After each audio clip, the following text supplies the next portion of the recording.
बात क्या है? दादा भाई अच्छा ठीक है, अब गहरी सांस लीजिए। हमने कहा आप एक गहरी सांस लीजिए। अब बताइए बात क्या है? छोटी माँ गौने के संस्कार के बीच अजबदे भाभी जी के प्राण लेना चाहती है।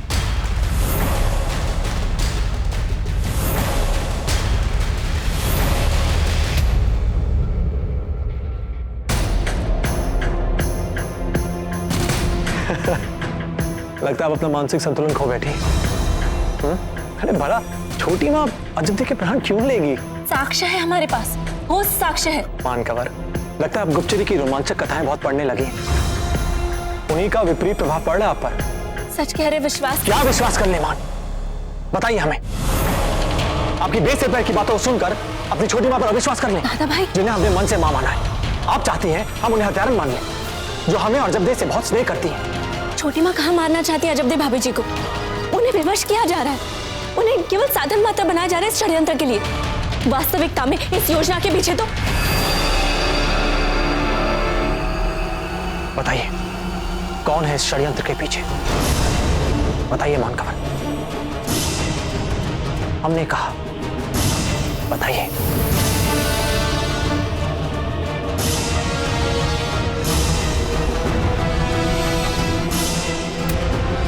रानी माँ।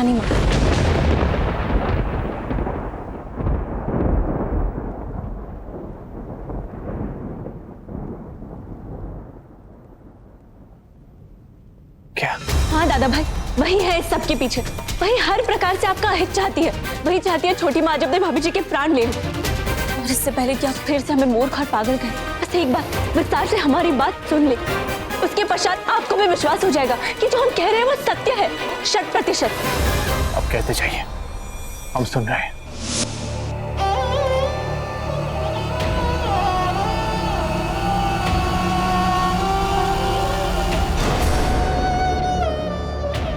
जयवंताबाई को अपने महल से बाहर निकालकर एक पाप तो कर ही चुकी हैं आप।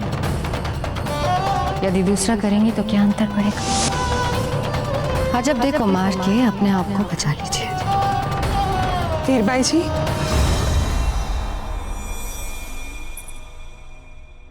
क्षमा चाहते हैं आपसे। वो हमने कार्यक्रम महल के मुख्य कक्ष में करने का निर्णय लिया है। वो क्या है ना कि रावत जी इतने सारे उपहार और भेंट ले आए हैं कि अब उनके लिए ये कक्ष थोड़ा छोटा पड़ रहा है। तो ये सारा सामान वहां लेकर जाना है? हमारा मतलब है कि कितना समय लग जाएगा इसमें? वीरबाई जी, सामान की चिंता आप क्यों कर रही हैं? दासियां है ना, ये सारा सामान वहां रख देंगी। आप चलिए। जी चलिए। अरे वीरबाई जी, आपका स्वास्थ्य भी ठीक नहीं है, थाल दासी को दे दीजिए, वो ले आएगी। चलिए। जी नहीं, ये थाल हम स्वयं लेकर जाएंगे। इसमें हमारी भिंडी के लिए विशेष लड्डू है ना, हम मतलब दासियों के हाथ कैसे दे सकते हैं? चलिए। ठीक है, चलिए। अब आप ही बताइए दादा भाई, आप अभी भी हमारी बात पर संदेह करेंगे? रानी माँ ने पूरे ध्यान से गौरे के संस्कार के दौरान अजबदे भाभी जी के प्राण लेने की विस्तृत योजना बनाई है। घृणा करती है वो आप। बस मान, बस।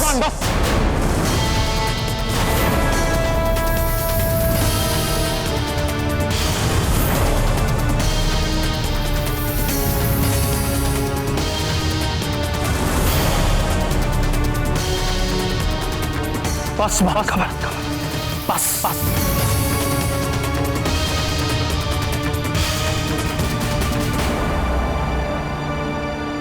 हम आपको एक कहानी सुनाते हैं, एक ऐसी कहानी जो हमने बचपन में सुनी थी और जो हमें आज तक याद है। दादा भाई, हम यहाँ आपको रानी माँ का षड्यंत्र बता रहे हैं कि कैसे उन्होंने अजबदे भाभी जी के प्राण लेने की योजना बनाई है। आप हमें कहानी सुना रहे हैं। एक समय की बात है, गांव में एक युवक था, सद्मार्ग से भटक गया था। बुरी संगत में प्रतिदिन मद्यपान करता और जुआ खेलता।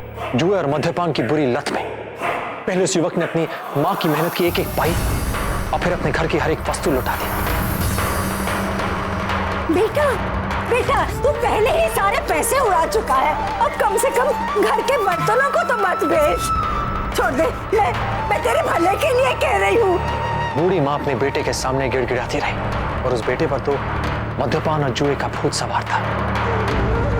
उसने अपनी माँ की एक भी नहीं सुनी, अपनी माँ पर बरस पड़ा। माँ रोकती रही, बेटा चिल्लाता रहा। तू ऐसे नहीं मानेगी। नहीं बेटा, नहीं, नहीं। और अंत में उसने कुल्हाड़ी उठा के अपनी माँ को मार मार कर उनके प्राण ले लिए। और फिर उस दुष्ट बेटे ने अपनी माँ के छोटे छोटे टुकड़े किए उसी कुल्हाड़ी से, फिर उसे टोकरी में डाल सर पे रख लोगों से अपनी माँ की हत्या को छिपाने के लिए वो जंगल में चल पड़ा। बहुत घबरा कर वो इधर उधर देख रहा था कि अचानक मार के पत्थर से उसे ठोकर लगी। वो लड़खड़ा कर गिरने ही वाला था कि अचानक आवाज आई, बेटा संभल के बेटा, संभल के, कहीं चोट तो नहीं लगी तुम्हें? ये होती है माँ जो अपने दुष्ट बेटे के हाथों कटने के बाद भी जब बेटे को साधारण ठोकर लगती है ना तो स्नेह और चिंता से सिहर उठती है। वो होती है माँ। हम ये कैसे सोच लें कि रानी माँ हमारे और हमारी पत्नी के बारे में आज सोचती है। हम ये क्यों ना सोच लें कि ये सब जो आप कह रहे हैं ये संपूर्ण बातें आपकी एक दिवा स्वप्न, कल्पना भरी है। हम ये क्यों नहीं सोच सकते? बताइए, उत्तर है आपके पास।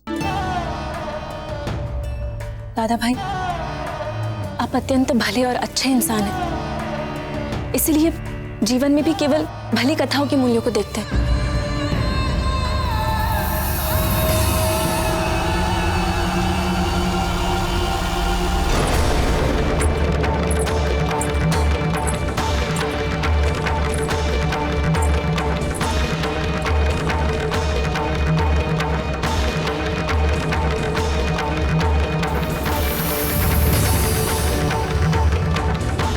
दादा भाई, आप नहीं समझेंगे।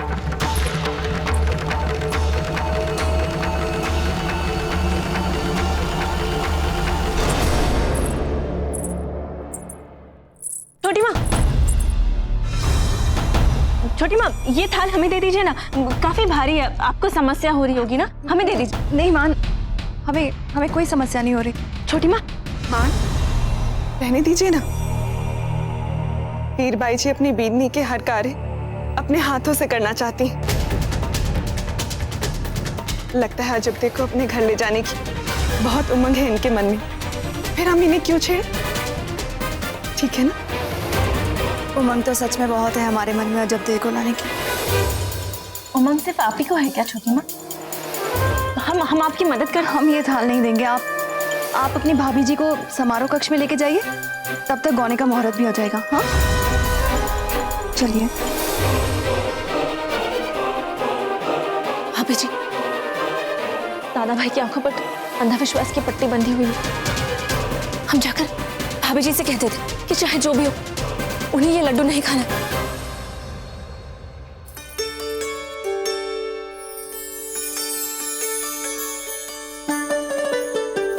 कैसे लग रहे हैं हम?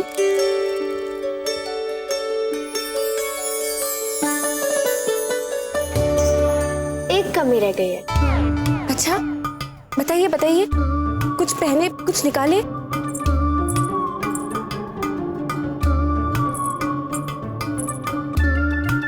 ये काजल टीका, अब हमारी सुंदर सुंदर भाभी को किसी की नजर नहीं लगेगी। चांद, आप तुरंत बाहर जाइए। क्यों? हम क्यों बाहर जाएं?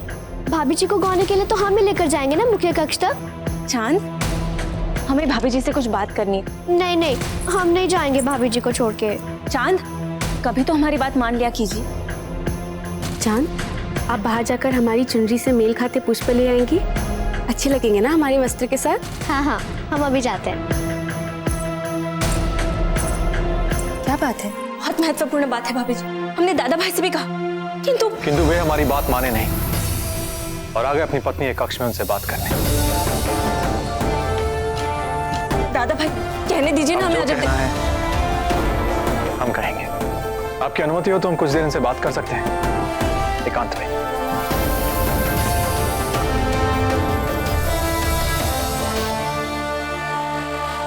धन्यवाद। क्या बात करना चाहते हैं आप हमसे एकांत में? नहीं नहीं, ऐसी कोई बात नहीं, हम तो बस यूं ही। कैसे लग रहे हैं हम? आप हमसे पूछ रही हैं, हमें क्या पता सौंदर्य के बारे में? ये आप ही ने कहा ना हमसे। ना, हमने तो ऐसा नहीं कहा। अर्थात आप हमारी स्मृति पे प्रश्न चिन्ह लगा रही हैं या फिर हमारे सत्य बोलने पे? नहीं नहीं, हमने ये कहा था कि आपके लिए आंतरिक सौंदर्य ही असली सौंदर्य है। फिर तो कोई समस्या ही नहीं है, बाहरी सौंदर्य के बारे में बात ही नहीं करनी चाहिए। अब हमें भी तैयार होना है, चलते हैं। और हम जो आपके लिए तैयार हुए हैं वो?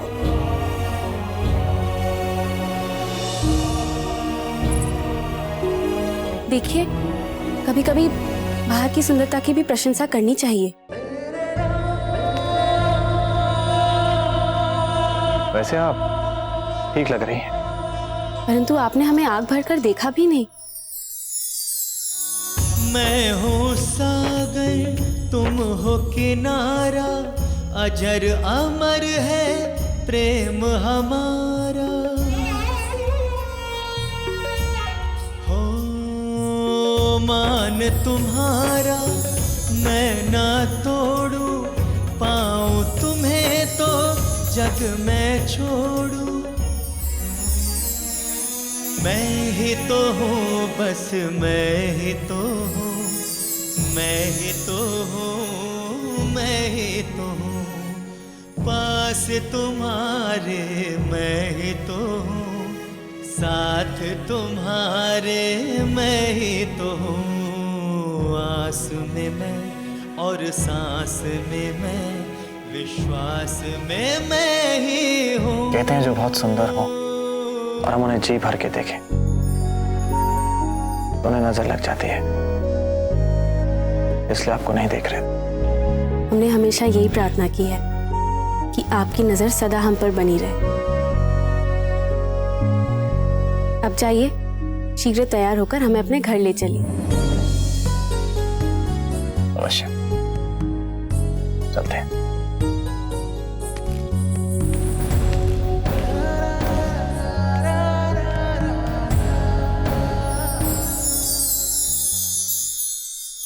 कहीं ये सपना तो नहीं था? एकांत चाहिए, हम सब समझते हैं दादा भाई, हमें वहां से निकालने के लिए आपको एकांत चाहिए था। दादा मान अभी को शब्द नहीं उस काल्पनिक विषय पर, हमें तैयार होना है। दादा भाई, हम जानते बूझते आपको इतना बड़ा संकट मुंह लेने नहीं दे। देखिए मान कंवर, हमारी बात ध्यान से सुनिए आप।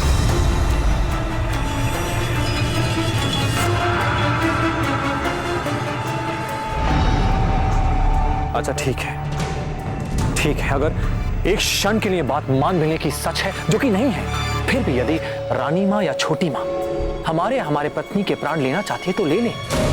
हाँ, माँ के लिए अगर हमें प्राण देने पड़े तो संतान को लज्जा किस बात की? अगर उनकी यही इच्छा है, यही अभिलाषा है तो ठीक है, हंसते हंसते प्राण न्यौछावर कर देंगे। दादा भाई बस, अब एक और शब्द नहीं, बस। अच्छा, हम चाहते हैं कि आप हमारा एक कार्य कीजिए, रावत जी से जाकर कहिए कि गौने से पहले वे हमें हमारी छुरी दे दें। जाइए मान। दादा भाई, हम इस समय नहीं जा सकते, गौने का संस्कार आरंभ होने वाला है। हम कैसे? आरंभ होने से पहले आप वापस लौट आएंगे। क्या आप हमारा ये कहा नहीं मानेंगे? आपके दादा भाई का।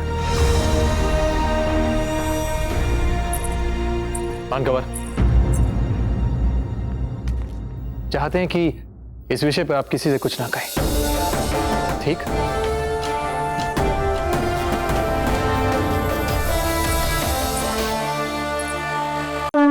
स्वस्ति न इंदो विदसवा, स्वस्ति न पूषा विश्ववेदा, स्वस्ति न ताक्षर्यो अरिष्टनेमि, स्वस्ति न बृहस्पतिर्दधात्। ओम गजाननं भूतगणाधिसेवितं, कपित्थजम्बो फलचारभक्षणं, उमासुतं शोकविनाशकारकं,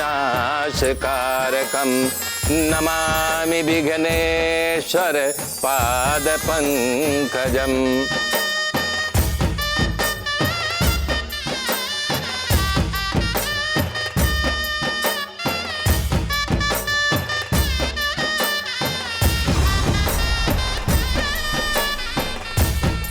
विशेष प्रसाद की मिठाई का थाल भी यहाँ रखवा दीजिए।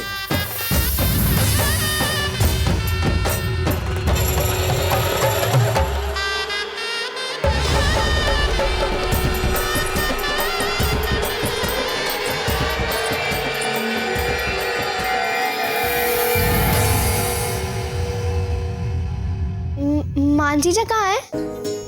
बस अभी आ रही है। हमने मान को रावत जी के पास किसी कार्य के लिए भेजा है।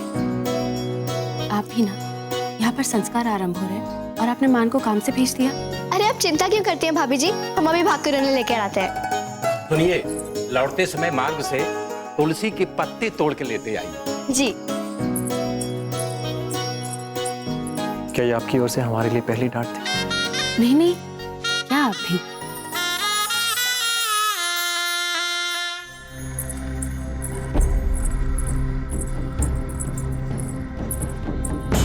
रावत जी कहाँ मिलेंगे? वो तो शस्त्र अभ्यास प्रांगण में है, आगे से आए। वाह पत्ता, आपने तो काया ही पलट कर रख दी है बिजोलिया की इस सेना की। इसका श्रेय तो कुंवर प्रताप को जाता है रावत जी। रावत जी, हम खड़े।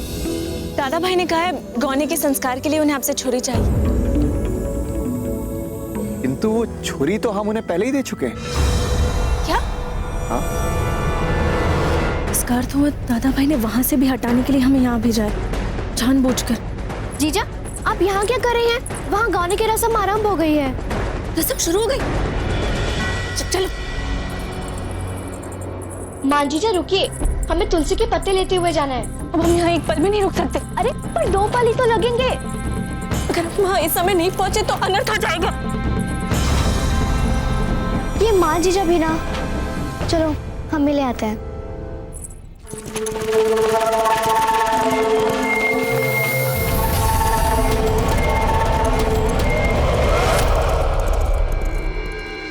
अब वर और वधू एक दूसरे का मुंह मीठा करवाइए। वीर भाई जी, लीजिए, आपका वो विशेष लड्डू खिलाने का क्षण आ गया।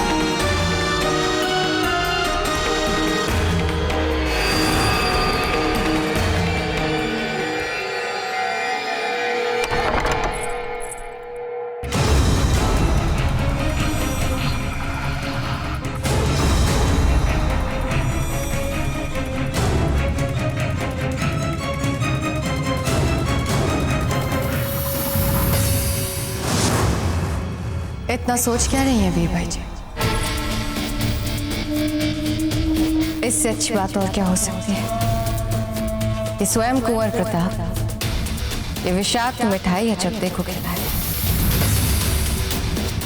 दीजिए, कुंवर प्रताप को ये लड्डू दीजिए।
मेवाड़ के वीर महाराणा प्रताप के जीवन को करीब से जानने के लिए चैनल को सब्सक्राइब करें और बेल आइकॉन दबाना न भूलें।